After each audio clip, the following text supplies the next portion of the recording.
The fish begin as eggs, placed at one end of the Yukon River. When they hatch, they stay close for years, swimming around, getting stronger, for what they know will come, the migration. Propelled by their own instincts, perhaps the pull of the Earth's magnetic field or a strong sense of smell, salmon swim for weeks through Canada and Alaska, west, for thousands of miles through tiny towns, migrating herds of caribou, old-growth forests, cities, and eventually they reach the ocean. Their cells change to be able to live in salt water. There, they eat and eat to regain their strength.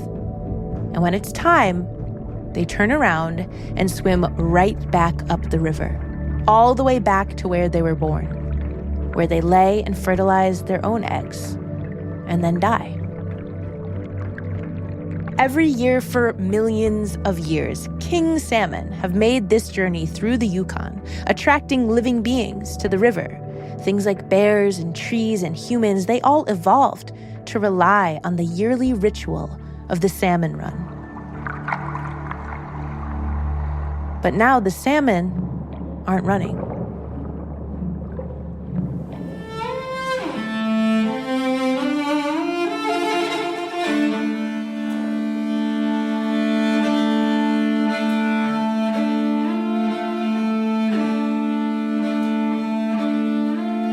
I'm Ana González, and this is Our Common Nature, a musical journey with Yo-Yo Ma and me through this complicated country to help us all find that connection to nature that so many of us are missing.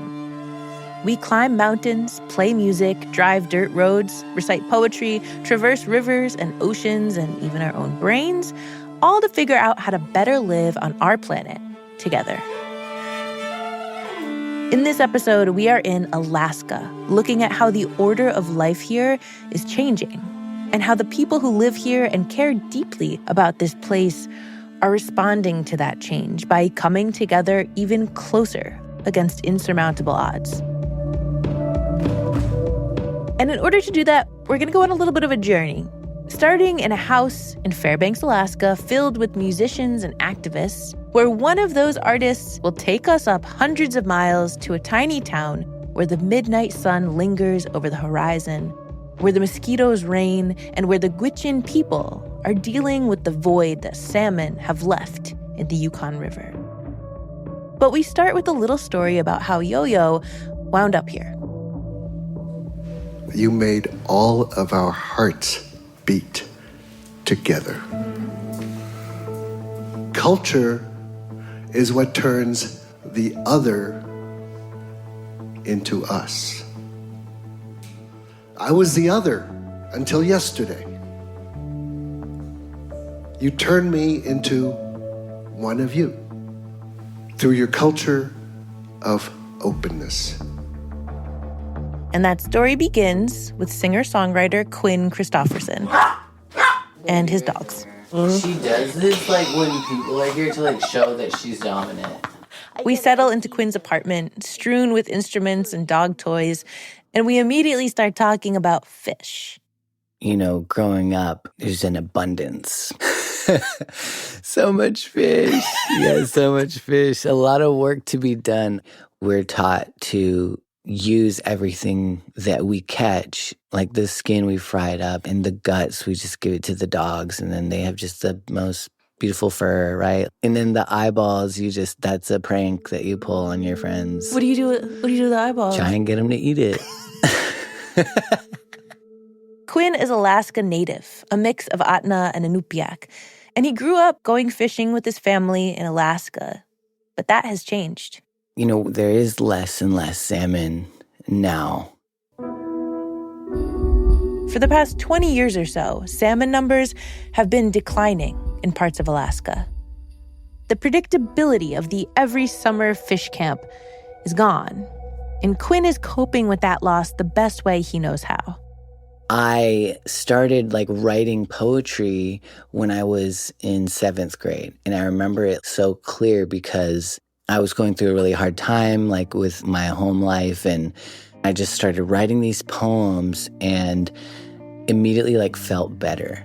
It just gave me so much power. From then on, I just never stopped writing. I'm tired of people trying to erase me.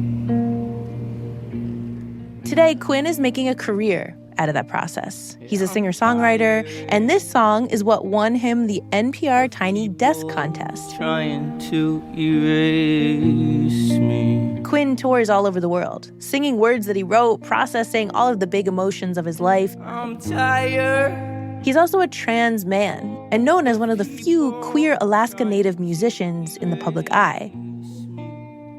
Quinn's songwriting skills got the attention of another queer performer. Yeah, my name is Pattie Gonia, and I am an environmentalist and drag queen. How did those two things in your mind go together? I mean, the art form of drag has been used since its inception to fight for what people believe in, for human rights, for queer rights at first. But I think it makes a lot of sense to use drag as a communication tool, as an art form to advocate for this planet as well. And that's what Pattie's doing.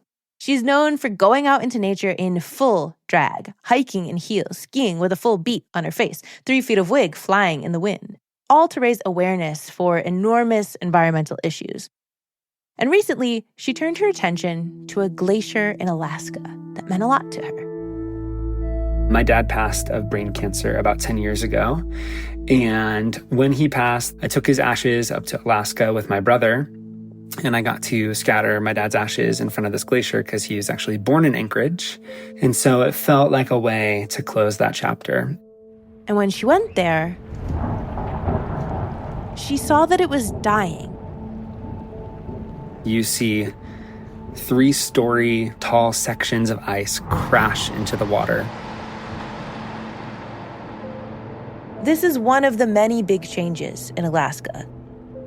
Glaciers are supposed to melt slowly. It's part of their life cycle. But climate change is speeding up that process, warming the waters, which melts the ice, which causes flooding, and this domino effects all the way down to the salmon, which we will get back to, I promise. But Pattie wanted to honor the life and death of these essential icy giants in Alaska, using her art of drag. My original idea for the project is to perform a funeral for a glacier. But she didn't quite know how to do that. So she asked Quinn. If you know Pattie, you don't say no to her. So Pattie pitched Quinn this big, kind of campy idea. The glacier's melting, we're saying goodbye to it. This is a funeral.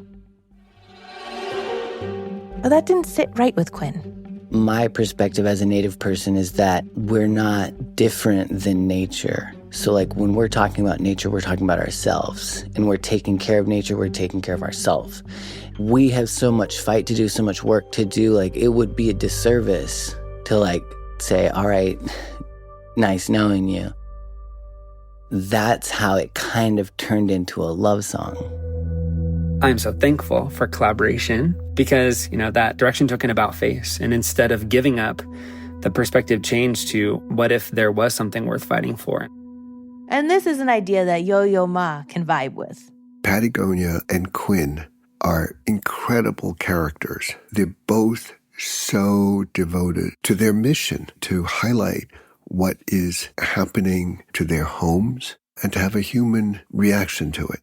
So Yo-Yo flew to Alaska and met up with Quinn and Pattie. Yeah, I'll never forget. I had a backup wig, and Yo-Yo decided that he would love to wear that backup wig and put it on. You put on a wig, you start to act differently. I sashay, around the floor. He hopped straight into his drag persona. He was finger snapping. He was literally saying sleigh boots. And I can die happy now. What do you think his drag persona is? What's her name? Yo mama, duh. Yeah. Eventually, he put the wig down and started playing his addition to the song that Quinn and Pattie wrote. Are we ready? Let's do it.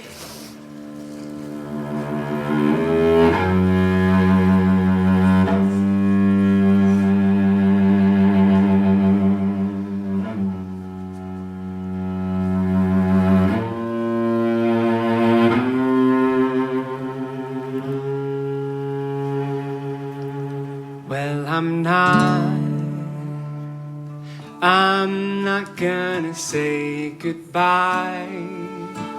I won't see you on the other side.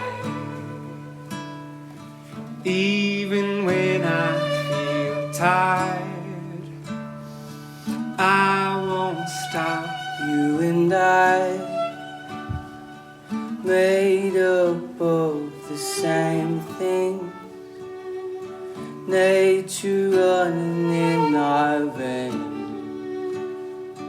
Even when I feel tired, I won't stop trying. I won't give up for a minute. Never giving up on you. Never giving up on you. This is Yo-Yo, Quinn, and Pattie performing their song Won't Give Up together at an event in Fairbanks, Alaska. It's a workshop called Listen to Heal, created by Princess Daazhraii Johnson. The intention of the workshop was really to create a safe space where we could channel these feelings of frustration. But beneath all that is just a deep grief for how quickly everything is changing up here. Princess is an activist, organizer, and writer.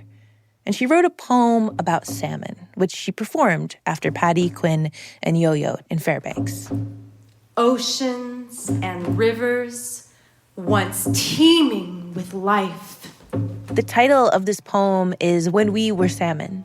Princess wrote it to reflect her angst about the declining salmon numbers in Alaska, about how Alaska Native people like her are struggling to keep their connection to this species.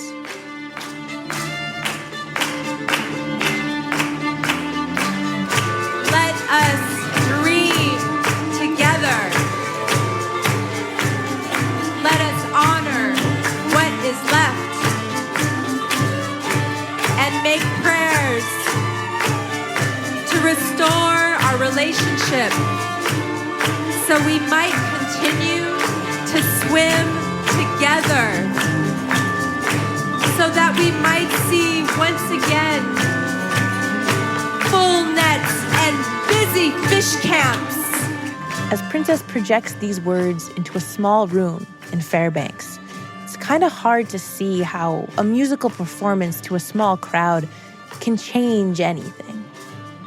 But the point is that all of these seemingly random pairings of Pattie and Quinn and Princess and Yo-Yo, they can come together and listen to each other. They can collaborate and become one unified voice. Absolutely. I mean, all of these voices have to come together, and sometimes you act in unison, sometimes you act separately, sometimes one changes roles or wigs, whatever the case. And that's the resilience of a group.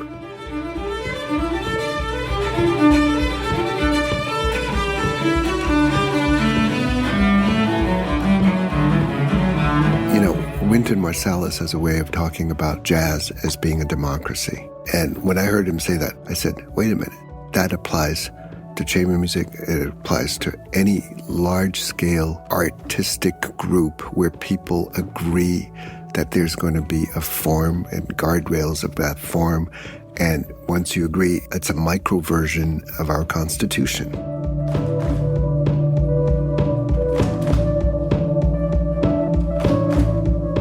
Constitution is really just a group of people agreeing on a set of rules for their community.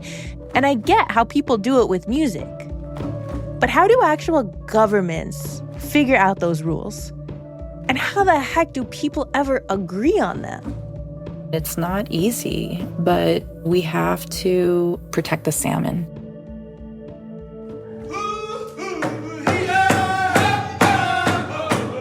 After the break, we go north, way north, with Princess to see how her culture has managed to protect an entire ecosystem through the power of their voices.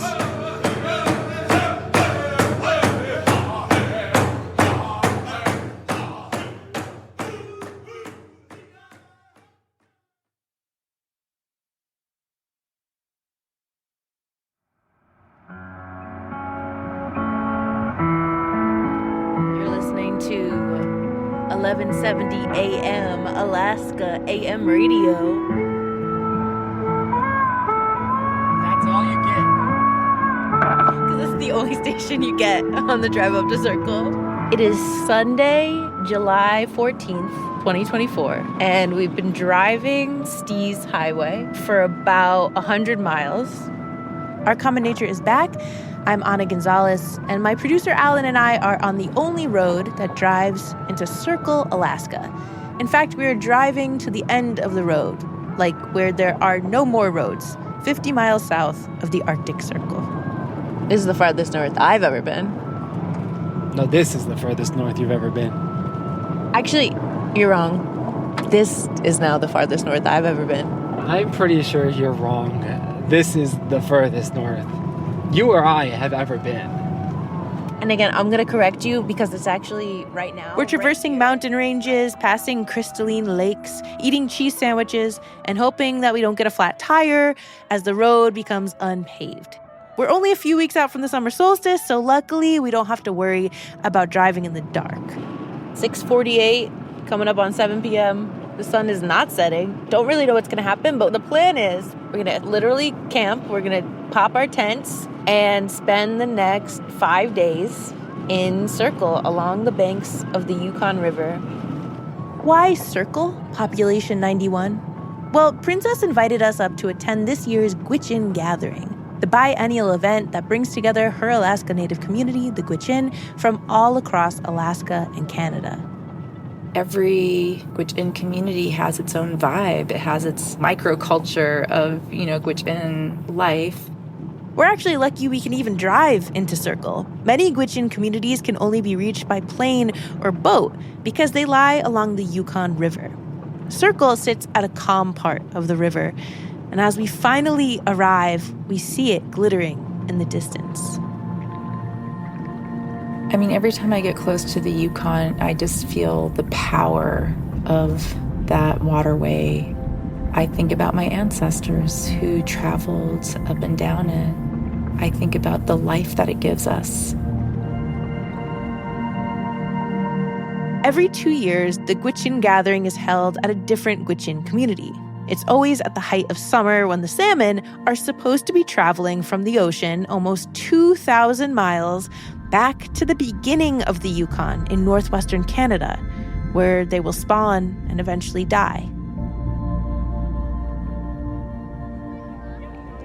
Do you mind if I press record? Can you tell me about a fish wheel? Mm-hmm. If you hit a school of fish, man, it just pulls all these fish out, and the box would even overflow, or otherwise. Alan and I are part of the small group of people at the gathering who are not Gwich'in, here to awkwardly insert ourselves into this tight-knit indigenous community camping along the banks of the river. But we found out that everyone was pretty open. Okay. Hi, my name's Curtis Tyndall. I'm 61 and happily married, but if this was 30 years ago, I would be up here to meet the beautiful Gwich'in women. We're next to dozens of tents that are set up on the grass on the banks of the Yukon River. It's got a family campground vibe with picnic tables, RVs, and grills. The water below us is silver and quiet. No waves, no visible fish of any kind, and no fish wheels, which Curtis is telling us about. Okay, well, you build the bases out of logs. It's all made out of wood, right? And then the current makes buckets turn. And then when it comes down into the water, the fish are swimming towards it, and it's just like a net and picks it up. We caught some king salmon that were so big, they literally broke the buckets. Those were probably like 70 pounds or more. He's talking about the king salmon, or Chinook. Chinook can weigh up to 100 pounds per fish. A wheel full of them is enough to feed a family or a village for months. Everybody we talked to at the gathering had a story about them. I guess my grandpa's brother had a fish wheel, and they fished there for the summer. Making like dry salmon and salmon strips, because you have so many. I got a call at like 2:30 a.m. and it was my cousin, and he was like, hey, they just brought in 12 more fish to come down. And we were sitting there all night cutting fish in the smokehouse. But that's not the reality this summer, and it hasn't been for a while. Every year, there have been fewer and fewer salmon running down the Yukon River, And Delula Erickson, who I talk salmon with along the banks of the Yukon, she explained to me that the governments of the United States and Canada have been putting more and more restrictions on how and when people can fish. And that's like one of the things I think that creates a lot of grief within our communities too, is like the younger generation are missing out on those kinds of interactions. My cousin, he's a teacher, and they were watching like an old video and there was a fish wheel in it and the kids didn't know what it was. Wow. Yeah. What are your hopes for the salmon? I have to think that they're going to come back. Yeah, it's the only way forward.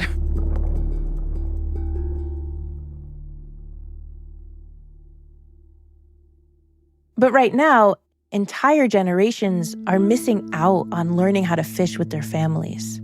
And that's what hurts Princess the most. We're not able to go there and actually set net for king salmon. It didn't need to be this way. If we had more decision makers honoring our relationship with the salmon and not looking at it only as this method of fueling the economy, it's so much more than that.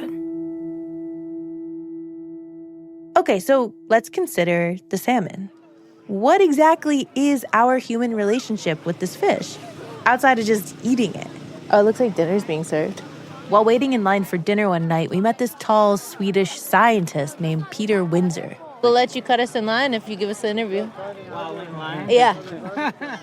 Turns out he's an oceanographer who spent over 25 years working on Arctic ecosystems. So I asked him about salmon. I mean, Arctic ecosystems are low biodiversity, so each little moth or butterfly or even mosquito up to bigger animals like caribou, polar bears. Same with salmon. I mean, you can't pull out something out of the ecosystem and think it's just going to be functional. It's all connected. And salmon are the connectors, weaving the oceans into the rivers and the forests and mountains just by living their migratory lives, eating, digesting, and decomposing over the thousands of miles of their journeys. They're a keystone species. Without them, the entire system of life here would fall. That would be absolutely catastrophic. Yeah. How do you deal with all that stress and worry? Because you know so much and you can foretell what can happen in all these scenarios. I think you can't be a doomist. I think there are lots of brakes and safety valves we can still switch on for the global climate system, both for oceans and animals and people too. The Earth system has a capacity to rebound if we, the ultimate invasive species, start doing the right thing. There are a lot of interpretations of what doing the right thing could mean in the face of the global threat that is climate change. But for decades, the Gwich'in have decided to figure it out the way that their ancestors did, camping along the banks of the Yukon River and talking. My name is Melissa Charlie. I'm originally from Minto. Brian Ridley, I'm the chief chairman for the Tanana Chiefs Conference. A lot of our elders and relatives have been fighting the salmon issue and the decimation of our king and dog salmon. The Gwich'in Gathering of 2024 took place in a series of tents and buildings in the tiny town of Circle, Alaska. And the main tent is long and white, backed by the Yukon River, with a speaker podium on one end and dozens of folding chairs for folks to sit and listen to the issues in each Gwich'in community. It's really beautiful here. It's powerful here. It's up to us. We can't speak one without the other. And I want to just, talk a little bit about losing our resources slowly. Well, that's exactly what's happening around us right now. Can you say your first and last name and kind of however you want to introduce yourself? Sure. My name is Chris Statnick. I am Vunta Gwich'in. I met up with Chris outside of the tent. He's a lawyer from Canada, and he's known about the gathering his whole life. I remember my uncle, Robert Bruce, coming home from a trip from Washington, and he had a picture of him and Will Smith together. This was like the height of Fresh Prince of Bel-Air, and I was like, Millennium? What? Who is my uncle? Chris is one of the roughly 9,000 people in the United States and Canada who claim Gwich'in ancestry. And he explained to me that the reason people like his uncle made it to Washington, D.C. to meet the Fresh Prince and probably also U.S. leaders is because they're organized. The Gwich'in speak with one political voice, even though their population lives between 2 countries and 3 time zones. When the Gwich'in come to this gathering every 2 years, they listen to each other and decide what to do next through consensus. It means you can't leave people behind, and you really do have to build understanding and help us all get on the same page. Consensus voting on big issues is what's helped the Gwich'in protect one of their most sacred places. In the 1980s, the Reagan administration wanted to open up thousands of acres of coastal Alaska for oil drilling. This land is part of the Arctic National Wildlife Refuge, and it's been sacred to the Gwich'in people for thousands of years. Our teachings were essentially to avoid it. I spoke with Chris about this more via Zoom, and he explained to me that for Gwich'in people, the Arctic National Wildlife Refuge has always been known as the sacred place where life begins. And Gwich'in people are told never to step foot there. Because we know it's this important place of renewal. The Arctic Wildlife Refuge is roughly the size of South Carolina. It sits a short plane ride north of where we are on the Yukon. It connects the Gwich'in lands to the sea north of Alaska. There are no roads there, no cars, no pipelines. The porcupine caribou have their babies there. The muskox roam free, and hundreds of migratory bird species find safety in its trees. This is a sacred place that feeds the entire Arctic. But in the 1980s, oil companies threatened to trample this precious ecosystem. So the Gwich'in decided to come together in 1988 along the banks of the Yukon River, and they talked. They danced, they sang, and they created a resolution. Saying that we withhold our consent to development in the calving grounds of the caribou. And it worked. If you look at a map today of the northern coast of Alaska, you'll see oil fields dotting the entire coast, everywhere except for the Arctic Wildlife Refuge. And that's because the Gwich'in people came together and spoke with one voice. And every 2 years, the Gwich'in Gathering brings community leaders back together to reaffirm this resolution. And in 2022, for the first time, that resolution also included the protection of the salmon. Whereas, for thousands of years, we, the Gwich'in, have and continue to steward and live alongside the Chinook, fall chum, and coho salmon. Our lawyer friend Chris helped write it. The Gwich'in have the inherent right to self-determination and provisions. It took days to write and days to talk through to make sure that every single person in the room agreed with it. The final paragraph reads, "The Gwich'in Nation restore luksho," which is the Gwich'in word for salmon, and their ecosystems of the Porcupine and Yukon rivers through Gwich'in-led stewardship based upon Gwich'in knowledge, research, and studies, while utilizing local, national, and international forums and partnerships. This resolution passed unanimously this 21st day of July 2022 in Old Crow, Yukon.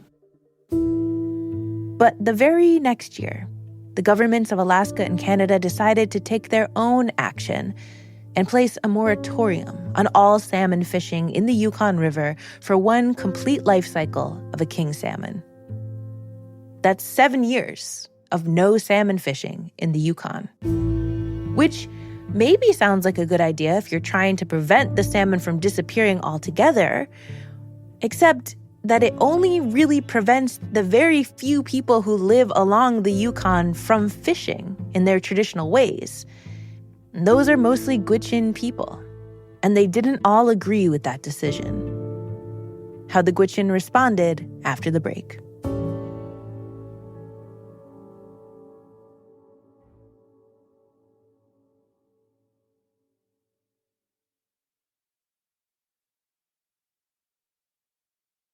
This is Our Common Nature. In 2023, the governments of the United States and Canada created a 7-year moratorium on fishing for salmon in the Yukon River. The Gwich'in people who have fished salmon in the Yukon for centuries did not all agree with that decision. And here's Princess Daazhraii Johnson. It's years of mismanagement, and we're the first ones to pay the price. She says that while the people who fish along the Yukon are prevented from fishing in their waters, commercial fishing operations can still pull in huge numbers of salmon in the ocean. So these big fisheries, they might be out there fishing for pollock, and they can't help it, right? They bring up all of this good king salmon. Well, once the fish come up, they're dead, and they are not allowed to keep them. They're thrown overboard. The amount over the years, it's staggering, and that could have been going to feed families. Princess says that the Alaskan government is donating fish to people who need it to survive. But it's not just about eating the salmon. We are not able to pass on the ways in which we keep the relationship with the salmon. We're not able to pass on how you set the net, how you check the net, how you read the rivers. It is heartbreaking, the frustration, the injustice of it all.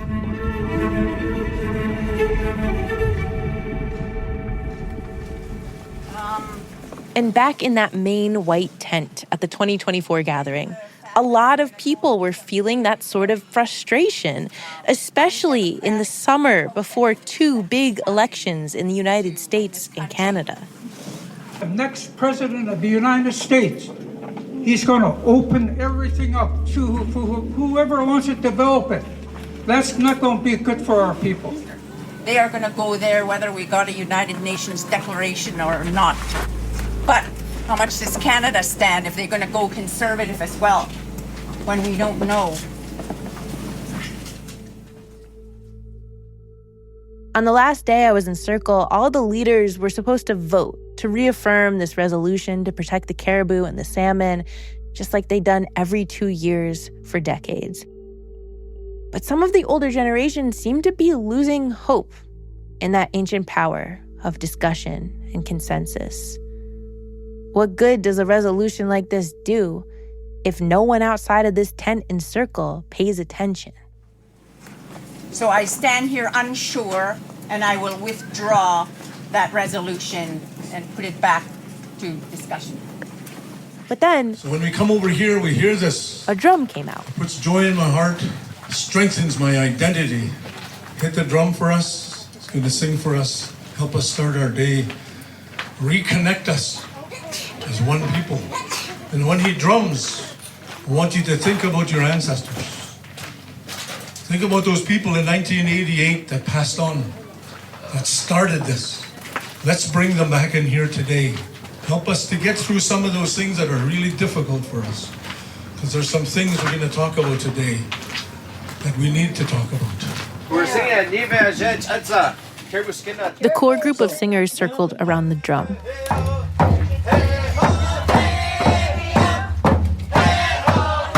First, a song about caribou. Then a good luck song.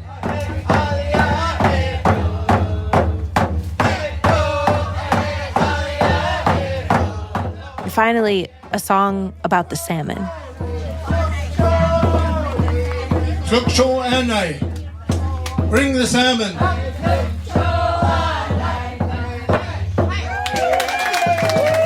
Did you notice this tent was shaking? That's our ancestors. Our ancestors are here with us.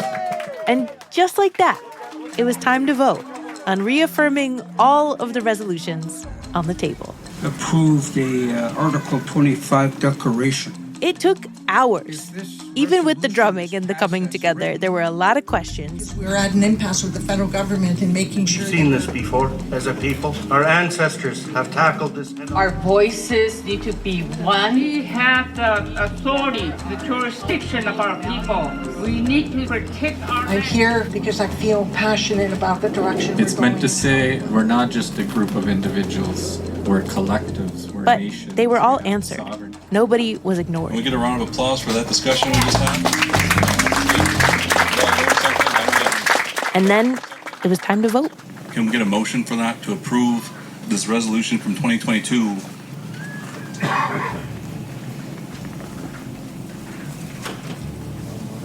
Grand Chief Ken Kikovichik moves to reaffirm the Gwich'in Nation They resolution from 2022. Is there a second? Our traditional chief, Steve Guinness, seconds. Now comes the important part. Is there anybody opposed to this? Is there anybody opposed? Seeing nobody opposed, Gwich'in Nation has reached consensus in adopting Gwich'in Nation 2024 resolution to protect the birthplace and nursery grounds of the porcupine caribou herd.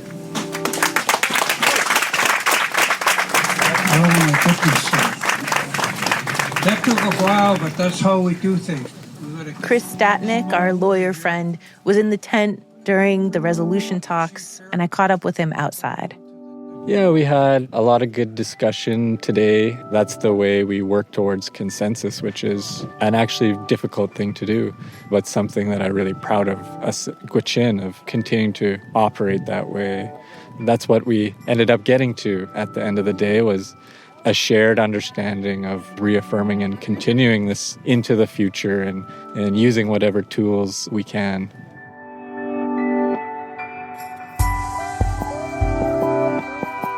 The passing of this resolution is not legally binding under any government. But passing a resolution like this is a show of unity and strength at a moment of peril for the Arctic and maybe the world. Every 2 years, the process of gathering reconnects the Gwich'in community to its past, its present, and its future. They talk, they sing, they tell stories and jokes, and all of that protects not only their culture, but their way of life.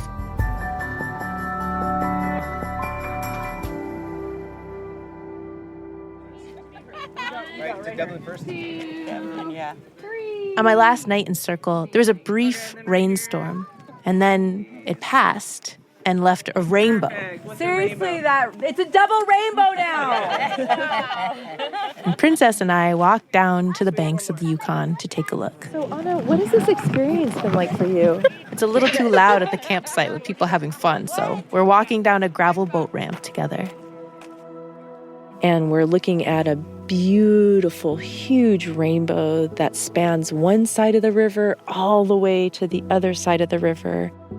It's such an embrace from the land. It's such a coming home to the water, to the Yukon River. I mean, look at this. It's also an affirmation of the incredible people I come from, that we're still very much exercising our language, our culture. And when we do that, we get these kind of acknowledgments. The river sings to you, the rainbow comes out, and that healing takes place.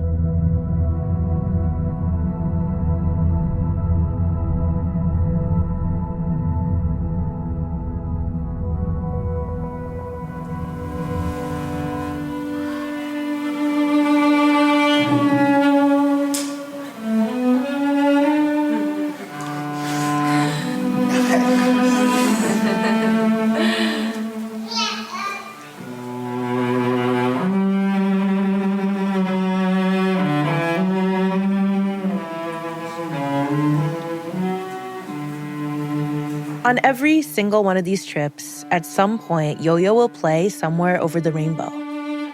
He's playing it here in Fairbanks. It's a sweet song and people have sweet reactions to it. But I asked Yo-Yo one time why he plays it. 1939 was a very dark time in the world. The world was at war with one another. And people really literally thought this was the end of the kind of life as we knew it. And to know that Somewhere Over the Rainbow was written during that time is so quintessentially human. For that song to be written that is so wistful and yearning and hopeful, that is what humans are capable of. It's one of the unique things for our species to be able to have hope, because hope is the beginning of dreaming, and dreaming is the beginning of organizing and acting towards a goal that is worthy for everybody to join in.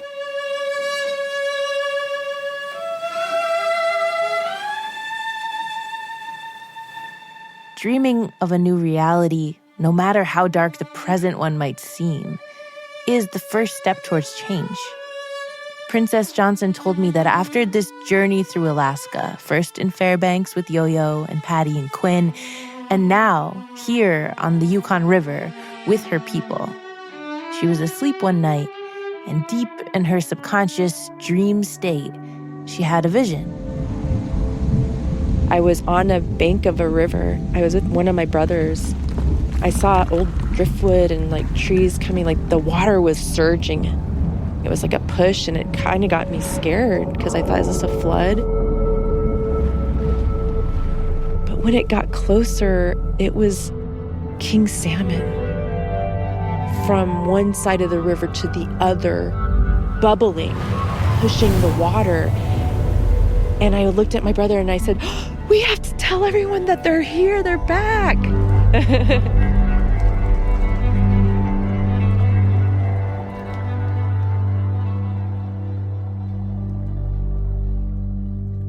As Princess and I stand looking out over the Yukon, over the rainbow, and towards the Arctic National Wildlife Refuge, there are no fish wheels or drop nets in the river. And at this point, we don't know that Trump will win, or that within the first 6 months of his presidency, he will open up the Arctic Wildlife Refuge for bids to drill for oil. We don't know he'll be attempting to sell public lands and attack queer and trans people like Quinn and Pattie. Standing here with Princess, hearing her dreams, they don't seem far-fetched. Because the Gwich'in have something more powerful than fear. A culture that unifies their voice, songs that connect them, and visions of a future that will come as new generations of lawyers, scientists, artists, and activists continue to come together along the banks of the Yukon River.